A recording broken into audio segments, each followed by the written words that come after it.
Give the people what they want. Give the people what they want. Give the people what they want. Your weekly movement news roundup.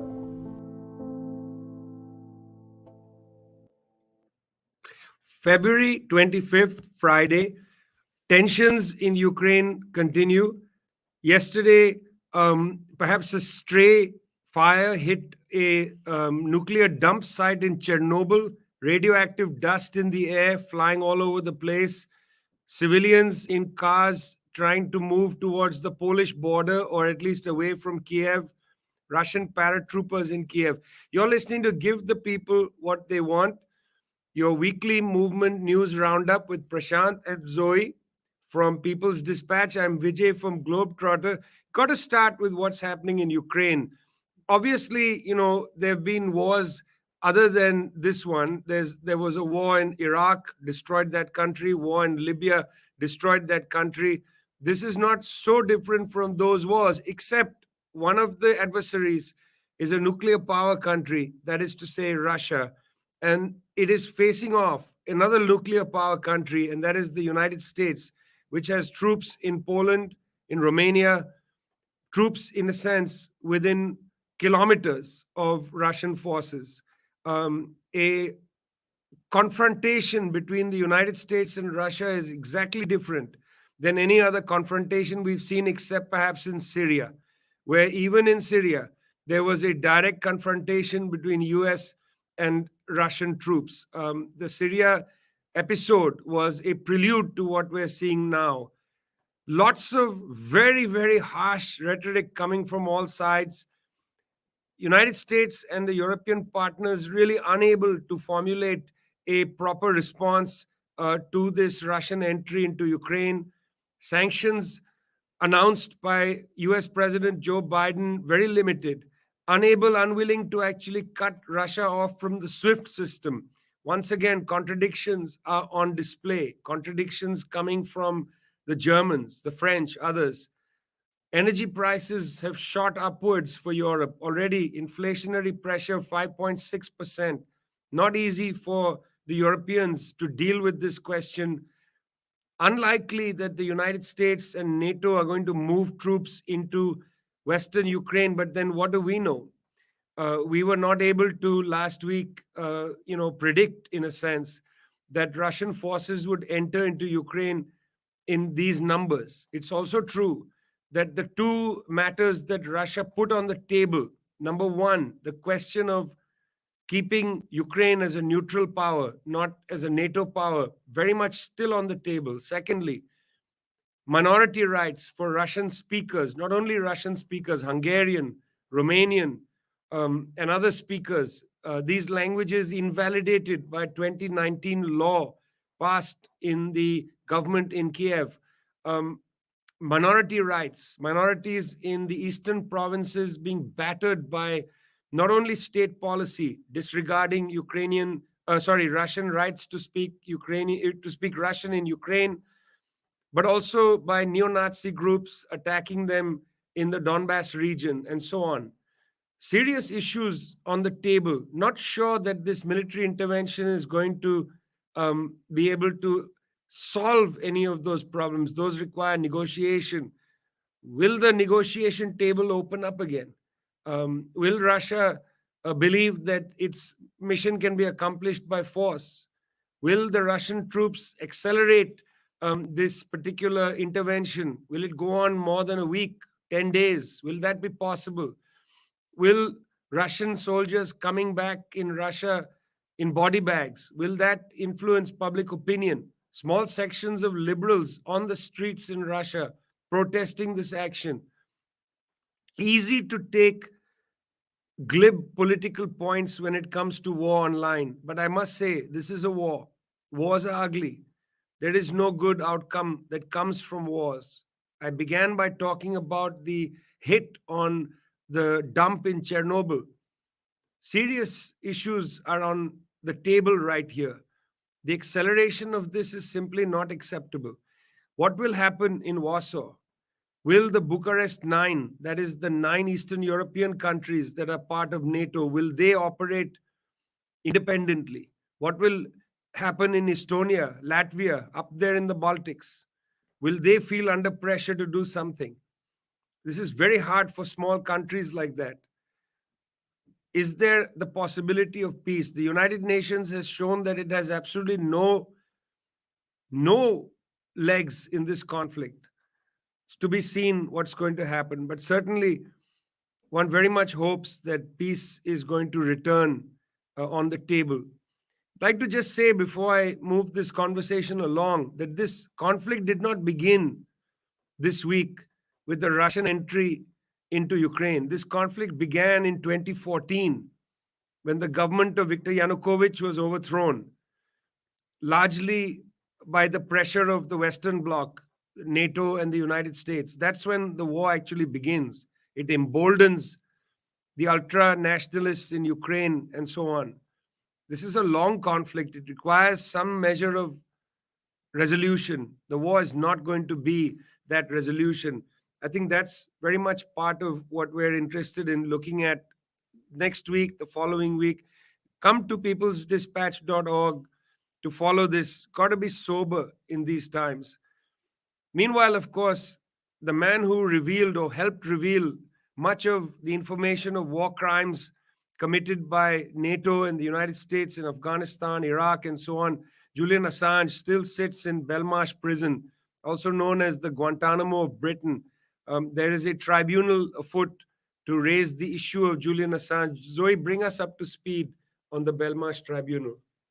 Definitely. Well, today in countries across the world, actually, there is a day of action demanding that Julian Assange be freed, demanding that the extradition request the United States, where he is likely to face, where he's facing charges that could implicate up to 175 years in prison, be rejected definitively. The Belmarsh Tribunal is part of this day of action. This morning, in the morning in Africa and in other countries, there have already been several protests underway. People from the National Union of Metal Workers of South Africa, from the Socialist Movement of Ghana, have been taking the streets to join this movement to call for the freedom of Julian Assange. I think in these moments where so much is on the line, where the warmongering rhetoric, where the inability of NATO, for example, to consider other positions, to continue to press on with its objective, to continue to insist on its vision of the world, its construction of the world. It's so important that journalists like Julian Assange, that organizations like WikiLeaks exist, because they are the organizations that are willing to tell us the truth, that are willing to tell us what happens in the secret cables between embassies. All of these documents that we wouldn't have had access to are possible because of Julian Assange. Today in New York City, in the People's Forum, there will, as part of this day of action, the Belmarsh Tribunal will be going on. It's coming at the 20-year anniversary of the establishment of Guantanamo Bay. It will raise awareness to, of course, Guantanamo and the horrific human rights violations that are taking place, not only at Guantanamo, but in the chain of clandestine prison and torture facilities across the world that the U.S. Army, the CIA has used against innocent civilians, against people accused of crimes in the war on terror. Truly a human rights tragedy. It not only is against all of these people that have been tortured, detained, imprisoned in Guantanamo and this chain of detention facilities. Guantanamo is also a violation of Cuban sovereignty, a true abomination on the human rights order, on the UN Charter, on all of the things that we hold up and treasure for international law. And then similarly in cities across Brazil, they're mobilizing outside the UK consulates, embassies, to join in this call to demand free Assange, that truth-telling about crimes of the empire is not a crime. It's extremely important that this cause be raised, that this be brought to the surface, because these are very dangerous times. And if we're to listen to the communiques and the memos from the State Department, from the European Union, we are not going to be getting the truth. As Vijay said, these are times where we need to be sober, where we need to have access to actually the information on the ground. And that has become impossible with mainstream hegemonic media that really seeks to impose its narrative on these events, impose its view and its bias.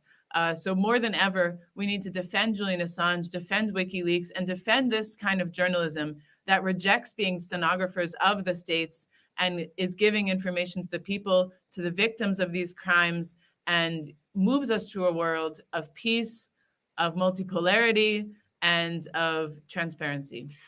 I mean, that's exactly true, and I think important to reflect on. But we also need to see that there are victories that come out of struggles at the same time. Prashant, you're going to take us to a place that doesn't often have victories, but I know that the Australian government has been threatening to register in the middle of all this Hamas as a terrorist organization. Strikes me as a bizarre development in the middle of all this. But you're going to tell us something good from Palestine. Right. Tell us what's happened. But the Australian government's moves are sometimes very difficult to decipher. It seems to have a say in the most random things.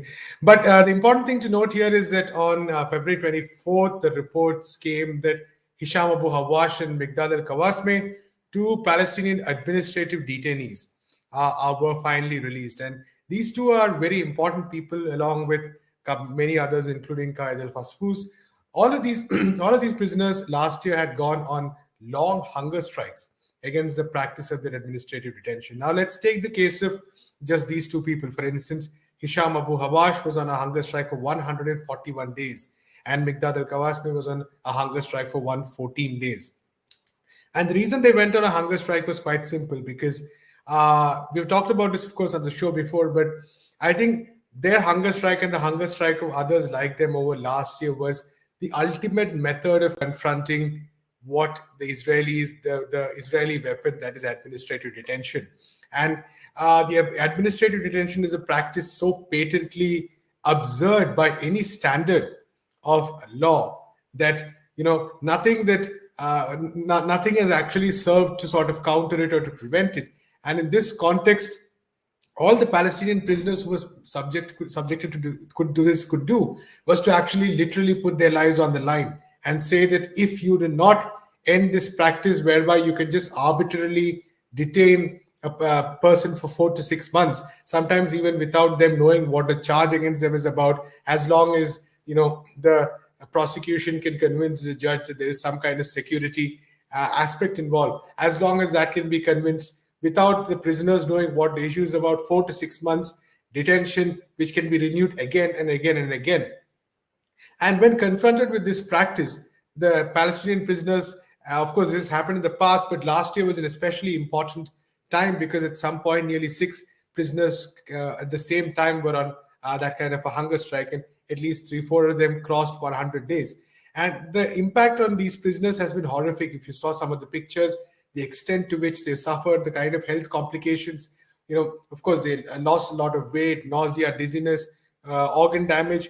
And we must consider the fact that, some of this damage could even be permanent. We never know, because when you spend 100 days on a hunger strike, what kind of impact does that leave you? But this cause was specifically so important because for many of these prisoners, it meant that they could just spend years in detention. And even after they came out, they will always be vulnerable to even being captured again and put back in exactly the same situation. This has happened with many prisoners, including Khalida Jarrar in the past. You're picked up, you're in detention for 1.5 years, you're released. Again, 2 years later, you're picked up and put in administrative detention again. So this practice, finally, after these extraordinarily long hunger strikes, the Israeli authorities were, they were forced to retreat because of the impact the potential death could have. And they said, okay, we'll release. So the Qaid al-Fasfus was released in December, and these two are being released today. I think one more prisoner is definitely set to be released in March as well. The important thing to note is that in January 2021, despite all this, 96 administrative detention orders were still issued. 51 of them are new, 45 of them were renewed. And in 2021, reports say that 1,595 such orders were issued in 2021. So that shows the extent to which this is being used as a mere tool of repression. There is no justice. There is no legal process in this. This is just the use of administrative detention as a tool of repression to suppress any Palestinian who dares raise their voice against Israeli apartheid and occupation. It's incredible. I mean, this is just an incredible story. And I mean, I've been writing about this stuff since the 1980s. And I just feel like we write the same story over and over again, Prashant. Yes, two people are being released, but they can be arrested tomorrow. You're listening to Give the People What They Want, brought to you from People's Dispatch, peoplesdispatch.org, and Globetrotter. Always happy to be with you on Friday. We like your feedback and comments. Let us know how we're doing. We struggle to bring you the stories of the moment, and we struggle to find a good way to tell you those stories. Zoe seems to come to us almost every single week with some horrendous story from Colombia. There's a presidential election coming up this year. I saw that the presidential candidate, one of them at least, has been putting lots of pictures of himself, trying to introduce himself to the country. But still, human rights situation in Colombia, abysmal. Tell us what's happening there, Zoe. Well, the week started off with a tremendous victory for Colombian women, Colombian people, which was the legalization of abortion up to 24 weeks. This is tremendous. It's actually one of the most progressive decisions that's been made in the region. In other countries, in Argentina and in Mexico, there's been similar pushes to decriminalize abortion, but actually the Colombian decision goes even further to 24 weeks. Huge victory for Colombian movements that have been, struggling for this for so long. And many said, in typical Colombian fashion, this celebration didn't last even one day. And the next day, at around 10 p.m. at night, armed men, unidentified, broke into the house of historic peasant leaders Teófilo Acuña and Jorge Tafur and murdered them in front of their families. This is part of a pattern that's been going on for the past 6 years since the peace agreements were signed. Over 1,400 social leaders, human rights defenders, and ex-combatants of the Revolutionary Armed Forces of Colombia have been assassinated, picked out, and targeted by paramilitary groups, by members of the National Army and the security apparatus in Colombia. These two murders have had particularly strong impact on the social movement. They're members of the People's Congress of Colombia, a national platform of people's movements across sectors of women's movements, peasants' movements, Afro-Colombian movements, and indigenous movements, all sectors of society part of this organization. Teófilo Acuña and Jorge Tafur, they were the founding members, some of the founding members of the national peasant movement, the Coordinador Nacional Agrario. Some of those leaders that are the moral leaders behind the movement, that are always there, open to give, a word to young people about what it means to organize, always there, really just the moral fiber of this movement. And so their assassination has really been a strong hit at the heart of the movement, a really tragic event. People are really struggling with this. Teófilo Acuña, 2 years ago, a year and a half ago, was targeted in what people call montaje judicial, a legal frame-up, a case to defame him, political persecution, to say that he was promoting terrorism, that he was part of an armed group. This was an unfounded charge, and I think it's really interesting to see he was released from pretrial detention along with the other two leaders from the peasant movement who were also accused in this judicial frame-up. And the reasoning was, the judge said that these leaders were too important to their communities and that their imprisonment would, beyond affecting their personal liberty, have a direct impact on the communities they served. I think this is really important when we see a leader like Teófilo is assassinated, because this assassination does not only impact his family, does not only impact his friends, but it does impact the community. He was organizing in the region of Magdalena Medio in Colombia, one of the most violent regions where there's been, continued paramilitary incursion. There were years during the 90s where people were unable to even leave their communities because of paramilitary occupation. Teófilo had been organizing throughout that whole time, facing so many waves of persecution, of violence, defending the land, defending the rivers, defending the people of the area. And this week, sadly, with great mourning and loss and solidarity for the people in Colombia, he was murdered, one of the many leaders that is the heart of his community. And it's so important that we insist in peace across the world, insistent peace in Colombia that has been suffering 60 years of an armed conflict waged by the oligarchy against the people, and always the civilian population, the movements that dare to express the will for peace, for structural change, are those who are the victims. I mean, that's the story in Colombia. There is a Colombia in almost every continent, it seems. There's Colombia in Colombia. And then if you go out towards Asia, well, we come to the Philippines. Over the last period, there's been great stress and strain for movement leaders in the Philippines, human rights people, and so on. Again, we seem to need to tell these stories because they get muffled in the international media. I suppose, Prashant, stories of death of human rights defenders and so on only comes up when it fulfills somebody's war aims. Doesn't fulfill our war aims because we don't have any. We just want to tell these stories. Prashant, what's happening in the Philippines? Right.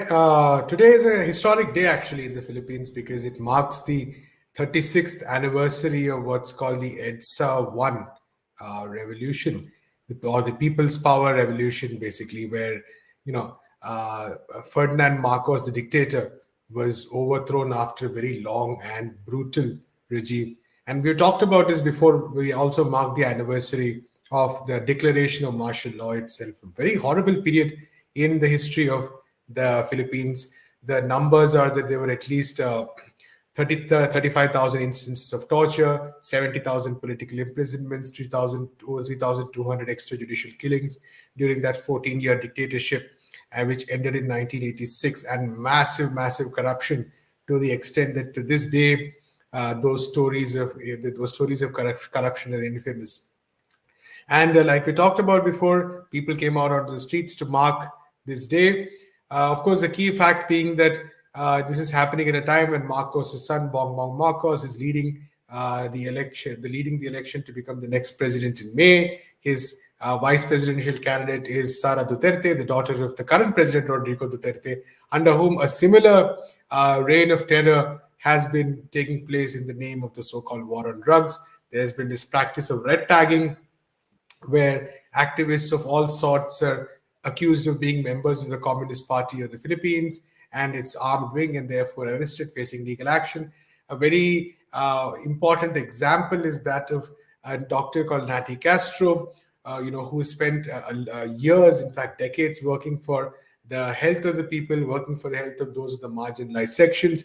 She was arrested on February 18th, and on the very weird charge of, I think, something like kidnapping or abducting an armed unit, armed security forces unit. So it's very unclear how a doctor. So yeah, I think the charge is holding a unit of a government armed militia group captive. So a bit unclear how a doctor would be involved in a case like that. But that's how it is in Philippines these days. You could be an academic, you could be a doctor, you could be a peace activist. Even recently, there was one such instance: activists who gave up military, gave up the armed struggle and started becoming peace consultants, working as negotiators between the government and the existing armed groups, being killed by unidentified gunmen or facing legal action. Something very similar also happening in Colombia. So today's protests were all the more important that day, all the more important, I think, ahead of this coming election, because many rights activists, many groups are worried about what happens if the Marcos Duterte alliance comes to power in the election in May. It's already been a very difficult past couple of years for Philippines as a whole, and whether this is likely to be intensified, considering the record of both of these leaders, who have actually very problematic records when it comes to human rights. So the liberal forces are also mobilizing. It remains to be seen what happens in the elections. Too early to predict because they're in May. But right now, concern is at an all-time high among activists, among human rights defenders in the Philippines about the future of the country. So very difficult times ahead. While you were speaking, I was thinking about, the attacks on people all over the place, including in West Bengal, in India, where there were local level elections and so on. The use of violence, homeopathically, in a way, small doses of violence during election times. India is in the middle of local elections. Local means, in legislative elections, Uttar Pradesh. We say local elections, Prashant, 200 million people live in that state. I mean, it's larger than most countries in the world. But there are these sort of small levels of violence used in the democratic process now, almost by habit, no longer and something extraordinary, but in fact the normal course. We got to be very, I think, vigilant about not forgetting to report these things, even though they seem to become habitual, if you see what I mean. Um, I was also just looking at Mr. Zelensky, the president of Ukraine's speech that he gave in order to pivot us to what's been happening in the Sahel region of Africa. The Chancellor of Germany, Mr. Schulz, said that Russia's invasion of Ukraine, Europe has never seen anything like this in 75 years, he said. It may not be the case. Within the 75-year period, Yugoslavia was pretty much destroyed in a war. But anyway, let's leave him at that. But he said this is the beginning of a war against Europe, against European unity, against basic human rights in Europe. And then Zelensky says something interesting. When bombs fall in Kiev, this is happening in Europe. When missiles kill our people, this is the death of all Europeans. Demand more protection for Europe. Europe, Europe, Europeans, Europe, Europe. But if it happens elsewhere than Europe, well, that's just fine. Pivot to Mali. The Hill website in the United States says that the conflict between Russia and the Europeans in the Sahel region of Africa is going to be worse than Ukraine. Worse than Ukraine. In fact, already is. After all, it was NATO that destroyed Libya, set in motion the confidence of various jihadi groups and so on to make alliances with the aristocratic sections among the Tuareg to begin an insurgency, which brought the French intervention into Mali in 2013. No conversation there about anything, by the way. Totally routine to have had the French intervene in Mali in 2013 and now 2022 begin to withdraw from Mali. Begin to withdraw from Mali not to France but to Niger. In fact, to bases on the Mali-Niger border. Don't exaggerate the headline. France is not withdrawing from Mali. France is redeploying troops to Niger to actually participate in the same kind of operations, but now from Niger, not from Mali. And I can tell you, having understood that region and traveled there, that it's not unlikely for the French to cross the border and conduct operations in northern Mali when it suits them.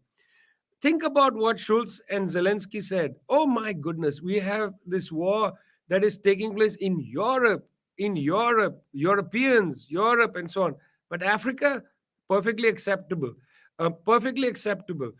I mentioned last week that Emmanuel Macron conducted this so-called withdrawal partly because he is facing an election, presidential election campaign, but also because the French feel in some ways squeezed by Russian moves on the African continent. The Russian-African summit a few years ago had Mr. Putin give a speech where he said, Russia is not going to recolonize Africa, break Africa up, and so on. That's what the Europeans did. But since then, we have seen Russian trade with many countries almost double, including with Mali. There has been an increase of Russian military activity on the African continent, not the government forces, but the so-called mercenary groups. Some of them owned by oligarchic figures very close to the Kremlin, to Mr. Putin himself, including the Wagner Group. Now, the French were quite happy to collaborate with the Wagner Group, a mercenary outfit in Libya and in Mozambique.